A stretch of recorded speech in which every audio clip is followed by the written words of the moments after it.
सभी को नमस्कार। आज के इस वीडियो में आपका स्वागत है। आज कुछ बिंदुओं पे अपन बात करेंगे। सबसे महत्वपूर्ण जो सूचना है वो भी आज के इस वीडियो में शामिल कर लेते हैं। आरपीएससी से इस वक्त की सबसे शाम के समय इन्होंने जारी किया है एक प्रेस नोट। उसमें इन्होंने शेड्यूल दिया है विभिन्न एग्जाम्स का, जो कि अभी हाल के समय में जो एग्जाम होने वाले हैं उनका एक शेड्यूल दिया है। उसके हिसाब से सबको लग रहा था कि काफ़ी समय बाद होगा, लेकिन शुरू से ही जितने भी विद्यार्थी साथ तैयारी कर रहे थे उनको मैंने शुरू से ही बोला हुआ था कि आप 6 महीने कम से कम जून जुलाई तक लगभग रख के और आप तैयारी कीजिए। 6 महीने आप मानिए लगभग, जो तो कई हिसाब से लग रहा था कि अक्टूबर नवंबर तक एग्जाम जा सकता है। इससे आगे की भी कई जने बोल रहे थे, लेकिन वास्तविक स्थिति ये है कि आज के समय में नोटिफिकेशन जो आया है, प्रेस नोट इनका आया है, इसमें जो ये डेट बता रखी है वो इन्होंने डेट दे रखी है 23/6/25 से 6/7/25 तक ये एग्जाम्स होंगे। मतलब अभी देखें तो फिक्स 6 महीने हैं एग्जाम के लिए तैयारी करने के लिए। तो आज का वीडियो वैसे मैं बनाने वाला था टेस्ट पे जो मैं स्टार्ट किए उस पे, लेकिन इस जानकारी को भी इसमें शामिल कर लेते हैं। तो जो 23/6/25 मतलब आज से 6 महीने का आप अंतराल मानो, लगभग 6 महीने के बाद ये परीक्षा होगी, जिसका विस्तृत शेड्यूल बाद में जारी कर दिया जाएगा। ये एग्जाम दिए, बाकी एपी के एग्जाम के लिए भी इन्होंने डेट दी है लास्ट वाला दिसंबर, मतलब आज से ठीक 1 साल बाद ये एग्जाम्स होंगे। अब ये एग्जाम हो रहे हैं तो खूब सारे सवाल है कि अपेयरिंग वालों की क्या स्थिति होगी, और अभी जो तैयारी कर रहे हैं काफ़ी टाइम से, जो इसी एग्जाम को लेके बैठे हुए हैं, जिनका अपियरिंग था जिनका अपियरिंग था अब उनके लिए सबसे बड़ी ये समस्या है कि अपियरिंग को ध्यान में रखते हुए अब उनको क्या लगता है कि वो शामिल होंगे कि नहीं होंगे, कि क्या स्थिति है। तो इस पे अपन थोड़ा बात करेंगे। इसके बाद अपन बात करेंगे जो मुख्य रूप से कुछ पॉइंट जरूर थे जिस पे बात करनी थी। जैसे कि अब टाइम टेबल आ चुका है तो सबसे महत्वपूर्ण चीज़ें ये हो जाती है कि एक तो अपेयरिंग की अपन बात करें, और एक अपेयरिंग वालों को सबसे बड़ी चीज़ ये ध्यान रखनी है कि यदि आपको खुद को लग रहा है कि आप एलिजिबल हो जाओगे, जितना ज़्यादा जनों को आप पूछोगे, जितने काफ़ी सारे आप अलग अलग को मैसेज करोगे, लगभग अभी मैं देखो मेरे पास 20 से लगभग 30 एक मैसेज अभी आ चुके होंगे व्हाट्सएप पे कि क्या अपेयरिंग है, हम ये एलिजिबल है कि नहीं है, कि क्या स्थिति है। तो इसको सबसे सबसे व्यवस्थित तरीके से सॉल्व करेगा वो आप स्वयं करोगे। ये आप ध्यान रखना। ये मैं मेरा अनुभव इसलिए बता रहा हूँ क्योंकि सेम ये जैसी स्थिति अपियरिंग की आप ये सोच रहे हो कि आपके साथ ही है, वो मेरे साथ भी अपियरिंग वाली ये स्थिति थी, और इसका समाधान भी मैंने स्वयं ही किया था। तो आप स्वयं इसका समाधान कीजिए कि क्या आपकी स्थिति बन सकती है, एग्जाम क्या होंगे, कब तक होते हैं। कुछ चीज़ें होती है वाकई में जिनका सवाल का जवाब किसी के पास नहीं होता है, तो उन सवालों के जवाब आप जितने जनों को पूछोगे, चाहे कितने ही बड़े टीचर हो, कितने ही उनके संपर्क हो, लेकिन वो ये नहीं बता पाएंगे कि आपके वीओम्यू के एग्जाम का रिजल्ट कब आएगा, क्या स्थिति बनेगी। तो इसका डिसीजन आप खुद लें। सबसे बड़ी चीज़ यही है, यदि आप डिसीजन खुद लोगे, तैयारी करोगे, तो बेनिफिट तो भी खुद का डिसीजन होगा, उसी पे आपको गर्व होगा। लास्ट में किसी के डिसीजन को से जरूर आप ये दिशा ले सकते हो। जैसे कि मैं अपनी आज की अभी डेट आई है तो मैं इसमें थोड़ी मेरी स्टोरी भी ऐड करना चाहूँगा कि जैसे मैं मेरा बताऊँ तो मैंने वीडियो एग्जाम भी दिया था, प्री हुआ था उसका, आपको पता हो तो किसी को। तो प्री हुआ था, फिर इसका मेन एग्जाम था। प्री में मेरे 75 प्लस मार्क्स थे, कट ऑफ कुछ 50 के आसपास ही शायद गई थी। उसके बाद मेंस एक मेरे पास ऑप्शन था कि मैं या तो वीडियो मेंस की तैयारी करूं, और एक ऑप्शन मेरे पास था कि मैं स्कूल लेक्चर की जो तैयारी मैं कर ही रहा था, मेरा इरादा ही था, ये मैं सोच रहा था कि यही करूँ। वीडियो में साथ में देने गया था, जनरल तैयारी थी तो हो ही जाते हैं, नंबर आ जाते हैं। तो मैं सोच रहा था कि अब इसको साइड में करके इसकी बीच में करूँ, क्योंकि इसका एग्ज़ाम जो मेंस वाला था शायद वो जुलाई में था, और इसका एग्ज़ाम का शेड्यूल आया था अक्टूबर का आया था। तो ऐसा लग रहा था जितने जनों को मैंने पूछा, क्योंकि पिछली भर्ती काफ़ी टाइम लगा था उसमें, कि आरपीएससी जो एक डेट देती है वो एक एग्ज़ाम एक डेट में कोई भी एग्ज़ाम नहीं होता है। तो काफ़ी जनों ने मुझे ये बोला था कि ये छोड़ और ये जुलाई वाला एग्ज़ाम है ये कर, तुम्हारी मैथमेटिक्स तो अच्छी है ही है, तो इजी वे में तुम्हारा इधर आराम से हो जाएगा। और वास्तव में मैं करता तो मेरा इजी वे में इधर हो जाता। लेकिन फिर मैंने ही डिसाइड किया कि ये एग्ज़ाम मुझे नहीं देना है। मैंने खुद ने डिसाइड किया ये एग्ज़ाम नहीं देना, बनना शायद मुझे सोचा मैंने कि ये मुझे नहीं बनना है। तो मैं जो तैयारी कर रहा था, मुझे जिसमें जाना ही था, जिसमें मुझे रुचि थी, वो एक ही मैं पकड़ के बैठा और मेरा सिलेक्शन हुआ। और बाद में जो मैं इस हिसाब से देखूं कि यदि एग्ज़ाम आगे हो जाता यदि एग्जाम आगे हो जाता है, ऐसा सोचते हैं अपन कि एग्जाम आगे नहीं होता, काफी जनों ने सोचा और एग्जाम ये आगे नहीं हुआ। बहुत सारे जिनकी नेट क्लियर थी, पिछले एग्जाम में कुछ मार्क्स से रहे थे, उन्होंने इस एग्जाम को देने के लिए इस एग्जाम के साथ जस्टिस नहीं किया कि चलो ये एग्जाम अपन नहीं देते हैं, पिछले साल अपन कुछ मार्क्स से रहे तो चलो कोई नहीं, लेकिन पहले जॉब के लिए वीडियो का दे देते हैं। तो इसके चक्कर में काफी जने मैं ऐसे पर्सनली जानता हूँ जिनका इसमें फाइनल फिर नहीं हुआ, फिर आगे तैयारी की और उसमें हुआ। तो कहने का मतलब यही है कि जो डिसीजन स्वयं आप ले रहे हो वही सबसे बेस्ट है। तो अपियरिंग वाले ज़्यादा किसी से ज़्यादा डिस्कस नहीं करें। आप खुद सोचिए, यदि आपका रिजल्ट आने की संभावना लग रही है और आपके पास ऑप्शन है, मान लीजिए कि किसी की रीट है और उसके पास ऑप्शन है कि रीट की तैयारी, भी डेट नहीं आई, क्या स्थिति है, जुलाई तक ये कर लेते हैं, जुलाई के बाद आप 3-4 महीनों में वो कर लेते हो, नवंबर तक लगभग लग रहा है कि रीट करवाएंगे मेंस का एग्जाम, तो तब तक आपको पर्याप्त समय मिल जाएगा। तो वो यदि प्लान बी जिनके पास अच्छा है और पहले अच्छी तैयारी कर रखी है और जिनको लगता है कि 3-4 महीने में वो मेंस वाली रीट की तैयारी बहुत अच्छे से कर सकते हैं, तो उनको इस एग्जाम पे फोकस कंटिन्यू रखना चाहिए। पता नहीं कब ये एग्जाम की डेट या तो 3 महीने एक्सटेंड भी हो जाए या फिर आपका रिजल्ट जल्दी आ जाए, क्या स्थिति कुछ भी रह सकती है। जैसे मैं मेरा रिजल्ट बताऊँ तो मात्र 20 दिन पहले आया था, मुझे 20 दिन पहले तक लग रहा था कि मैं एलिजिबल इसमें नहीं हो पाऊंगा। तो वो कभी भी कार्ड्स बदल सकते हैं, कुछ भी स्थिति हो सकती है। तो आप इस पे ये थोड़ा ध्यान रखिए कि ये डिसीजन स्वयं लीजिए। एक तो मैं इस पे बात कर रहा था, और ये तो बात रही अपियरिंग की, जितनी मुझे जानकारी थी इस बारे में, मेरा अनुभव था वो आपको शेयर किया। इसके बारे में बात करूंगा, एक पॉइंट मैंने थंबनेल में लगा रखा है पाठ्यक्रम का, पाठ्यक्रम विश्लेषण। तो इस पे अभी तो मैंने कुछ वीडियो बनाया नहीं है, लेकिन जैसे ही मुझे समय मिलेगा तो इस पे मैं सोच रहा हूँ कल तक, लगभग मुझे लग रहा है कि कल तक मैं वीडियो अपलोड कर लूँगा फर्स्ट पेपर और सेकंड पेपर का, या तो यूट्यूब पे कर लूँगा या फिर एप्लीकेशन है उस पर मुझे ठीक लगा तो फ्री कंटेंट में मैं ऐड कर लूँगा, तो वहाँ से भी आप देख सकते हो। इसके बाद जो जानकारी थी अपेयरिंग के अलावा स्टूडेंट जो केवल इसी एग्जाम को फोकस कर रहे हैं, मतलब उनके कोई डाउट नहीं है कि इसमें शामिल हो सकते हैं, कि पात्रता के बारे में कोई डाउट नहीं है, तैयारी करनी है कि नहीं करनी उसके बारे में कोई डाउट नहीं है, जो इसी को फोकस कर रहे हैं, तो उनके लिए सबसे बेस्ट चीज़ मैं यही कहना चाहूँगा कि 2-4 चीज़ें हैं, आप उस पर फोकस कीजिए। अब आपको केवल और केवल इसी को लेकर चलना है, तो आप अपना टाइम शेड्यूल उधर से उधर मत होने दीजिए। ऐसा नहीं है कि कभी कोई सब्जेक्ट पढ़ ली, कभी कोई सब्जेक्ट पढ़ ली, क्योंकि मैं मेरे हिसाब से जो मैंने फील किया है एग्जाम के अकॉर्डिंग वो मैं बता रहा हूँ। एकदम शेड्यूल वाइज पढ़े, मतलब एक टाइम टेबल अपना रखें कि फर्स्ट पेपर को कैसे रखना है, क्या है, दोनों पेपर को साथ में लेके चलें, दोनों पेपर साथ में। अब यदि आप फर्स्ट पेपर को समय नहीं दे रहे हैं, फर्स्ट पेपर को पूरा बराबर समय दीजिए। अब यदि समय फर्स्ट पेपर को आप नहीं दे रहे हो तो 2-3 महीने बाद आपको ऐसी स्थिति आएगी, ना तो आप सब्जेक्ट रिवाइज कर पाओगे और न ही फर्स्ट पेपर की वो टॉपिक भी देख पाओगे आप जो बिल्कुल ईजी है। अब ये लास्ट के एग्जाम के 1 मंथ में अपन को लगता है, जैसे कि अपन एग्जाम दे रहे हैं, जैसे मैं एग्जांपल के तौर पे बताऊं, आपकी इंग्लिश अच्छी है, आप ए एंड द फिलअप कर सकते हो, प्रीपोजिशन वगैरह खूब सारे आप देख सकते हो, लेकिन लास्ट के एग्जाम के समय में ऐसी स्थिति हो जाएगी कि आप सब्जेक्ट को पढ़ने के साथ आप फर्स्ट पेपर के इन ईजी टॉपिक को जब आप देखोगे तो आपको लगेगा कि ये अपन कर तो सकते हैं, लेकिन अब समय नहीं है। तो आप जो अभी का समय है होली तक का, आप मानिए होली तक के समय में आप फर्स्ट पेपर को जितना समेटना है, जितना तरीके से करना है, आप देखिए कि मार्च तक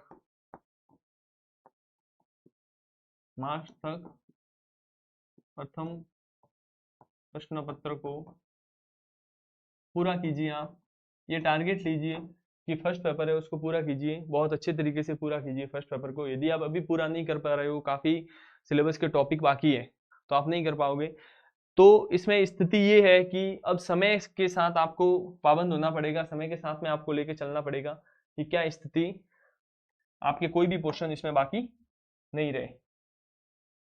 और इसमें एक बात और मैं ऐड करना चाहूंगा कि जो करंट अफेयर्स हैं,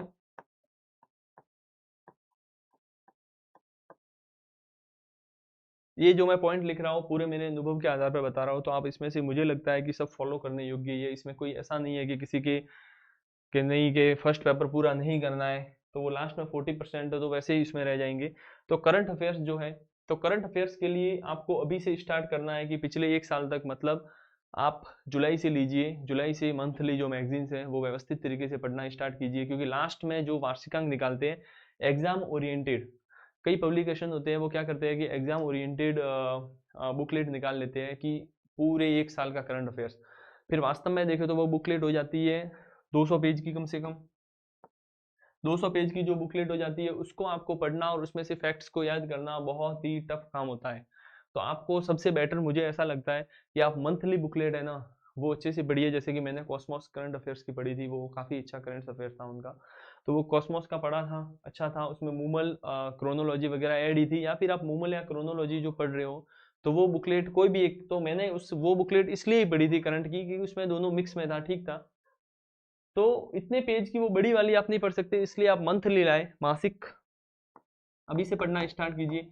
इसका पढ़ने का आप तरीका ये रखिए कि आप जब भी पढ़ रहे हो, जब आपके पास खाली समय हो, तो जब आपके पास खाली समय होता है तो आप उस बुकलेट को 15-20 मिनट दीजिए, जस्ट सरसरी निगाहों से आप उसको देखिए। ऐसे ही पढ़ना है, उसको याद नहीं करना है, 1-2 बार देख लिया, 4-5 बार देख लिया आपने, तो आप यदि उसको इस तरीके से देखते जाओगे तो 2-3 बार देखोगे तो आपको ऑटोमेटिक याद हो जाएगा।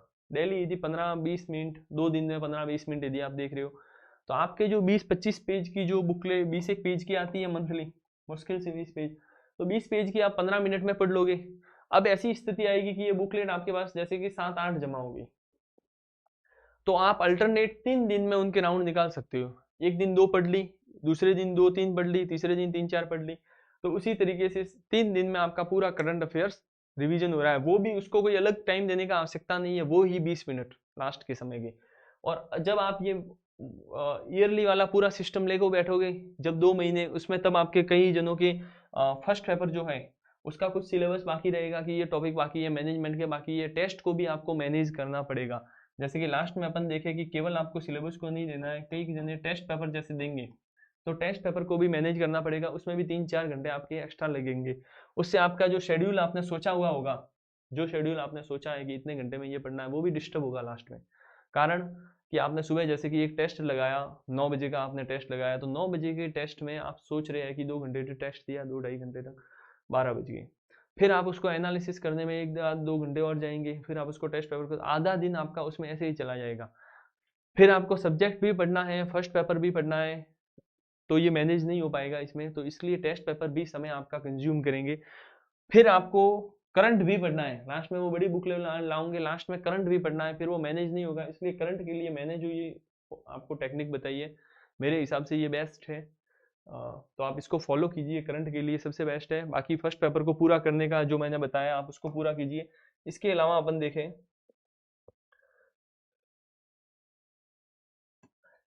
जो काफ़ी सारे टेस्ट है, आप आलतू फालतू टेस्ट ना दें, मेरी यही सलाह है। जैसे मैंने एंड टाइम पे किसी कोचिंग विशेष के टेस्ट दिए थे, उस टाइम खर्च भी किए थे, 1200 रुपये, टेस्ट भी थे, 20 एक टेस्ट थे, एक टेस्ट दिए थे उसमें मेरे मार्क्स बहुत ही लो आए थे। मुझे ऐसा लगा कि शायद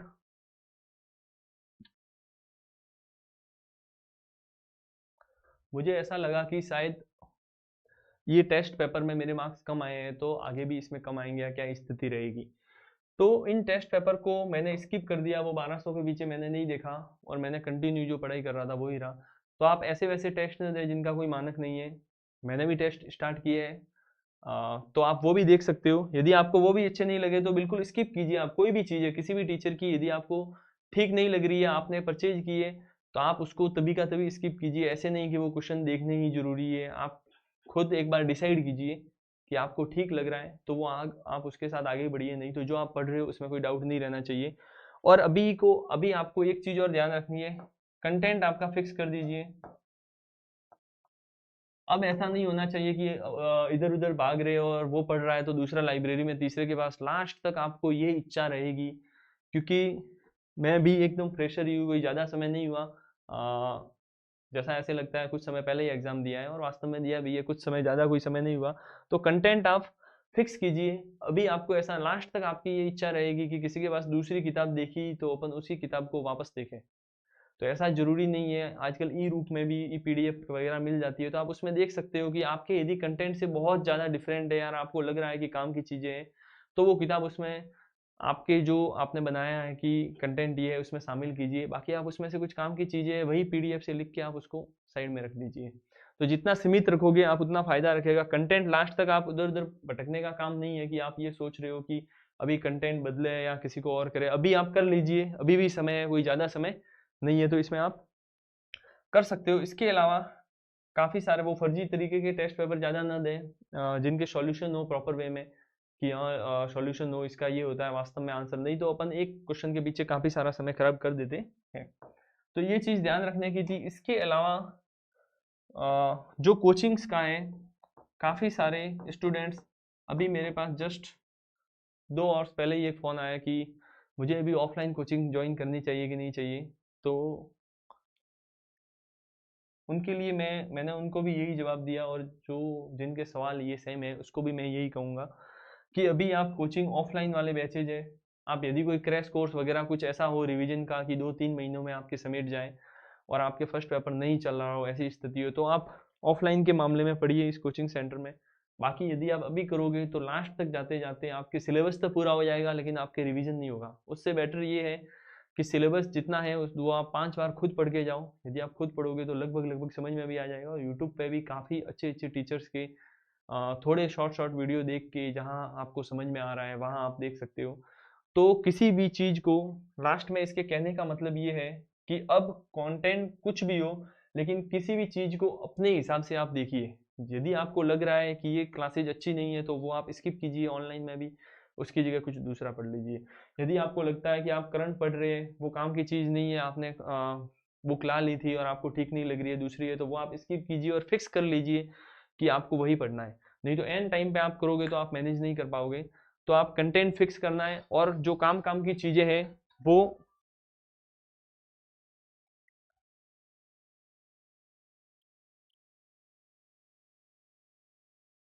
जो काम की चीज़ें हैं वो आपको एक साइड में करनी है।